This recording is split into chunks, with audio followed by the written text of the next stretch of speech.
Rell Seas just keeps giving us so much information in such a short time frame. We got new OP sneaks, new tester information, new weapons, and new weapon information on seabeast and all of this cool things. But if y'all want to stay updated with everything Rell Seas, I'm always the first one to cover all the new information, so I'd appreciate if y'all subscribe. But let's look at the new stuff. So first we got 3 of the moves for OPE OPE and Counter Shock, Mess, and Gamma Knife, I believe. And honestly, they do look good. They don't have effects though, so they do look a little less cool than I assume they will once they do get effects. But I'm actually concerned about how many animation moves there will be in Rell Seas, because there's 3 on OP, which is 1 fruit. We don't even know all of the moves, so there could be even more on OP potentially. And then you also consider other weapons and fighting styles also have animation moves, and even guns have animation moves. So you got to consider at a certain point, if this is too spammable, then you're going to be starting to play a movie, and I imagine it's going to get annoying at a certain point. Imagine like back to back animations. I don't feel like that's going to be an enjoyable and smooth gaming experience, but let's just hope they have some sort of workaround around this, or maybe I'm just over exaggerating this. But next we got a sand sneak, and I assume sand is going to look somewhat similar to other One Piece games on Roblox like GPO.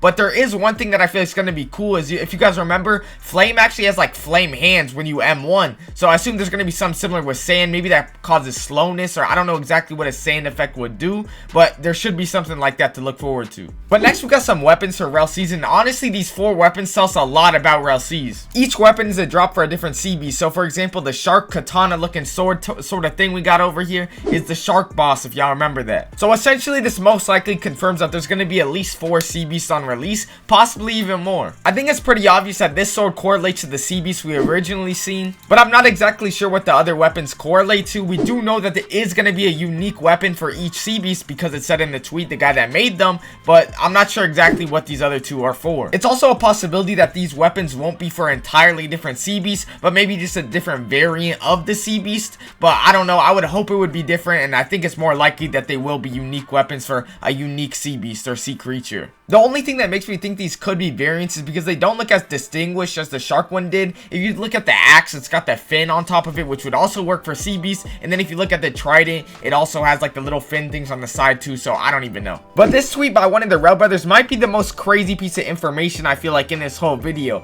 They're saying that the current teaser 3, which came out only 3 weeks ago, is already outdated. And you gotta assume it's significantly outdated, because you wouldn't just tweet saying, oh yeah, we've added a few things and it's outdated, right? That's not really outdated. Outdated means like they have changed a lot. And I mean, this pretty much confirms that they've changed a lot, because one of the devs, that's not even a main dev, like not even one of the Rell brothers, like a side dev that they like commission, I imagine, has done over 100 visual effects for fruit styles, weapons, and just general visual effects in a matter of a month and a half. And I believe, I don't know if like we're counting multiple visual effects for like one fruit move, for example, but if they're only counting like one effect for one move, that is a lot of stuff. I don't know exactly how they're working this fast or how big their team is, but it does make a lot of sense that they are working this fast, because testing phase could possibly start in less than a month and a half from now, I'm pretty sure. And they also announced how to get tester for those that are interested. But basically what you gotta do is you gotta subscribe to their Discord, which is $6 to $10, I'm pretty sure, depending on if you want to get the silver or the gold one. They didn't exactly say how long you have to be subscribed for.